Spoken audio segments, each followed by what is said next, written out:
Hi everyone, thank you for joining me. This is going to be a very quick video. As you know, I entered this kit into the box stock group build. This was my first entry. I have started on the second one, as you know, which is the British Warrior troop transport. But I've completed this one now, and I've kept it within the rules. It's built out the box, no additions, no airbrushing and no weathering.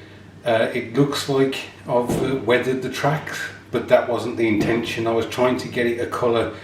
I saw a T55 in Finnish museum, and I was trying to get the colour of the tracks to match that, and basically I cocked it up so it looks a bit odd.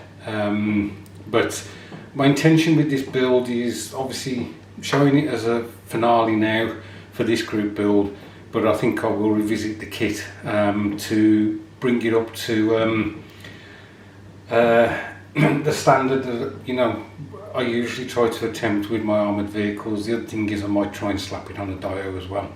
So I'll get the kit now and we'll have a look at it together.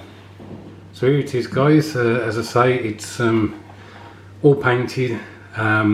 This was painted with an AK paint.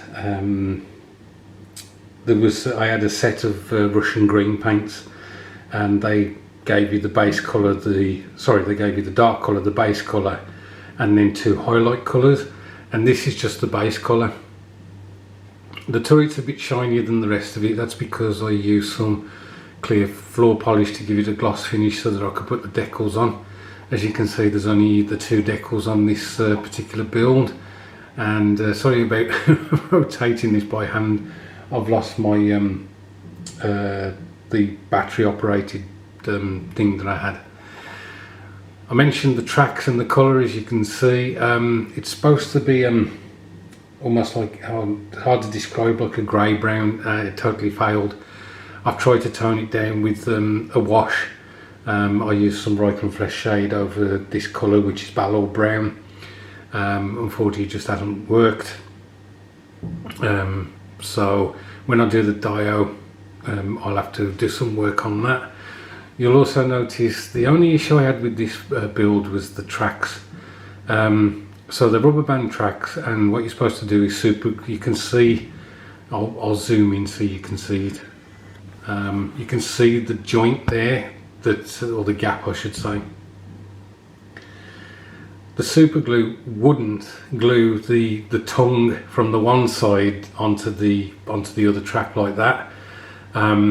It just would not hold. So again, when I do the diorama, I'll be able to hide that with some mud or something.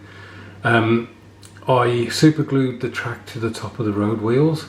What I had to do was get some grips and grip the track onto the road wheel, and then leave it for the bloody CA glue to go off and whatever. I really do not know what the issue was. I know that there are some rubber band tracks that don't like CA glue, and did exactly the same the other side as well. I thought initially that the tracks would be just underneath the deck of the tank, but no, they do fall down and run across the top.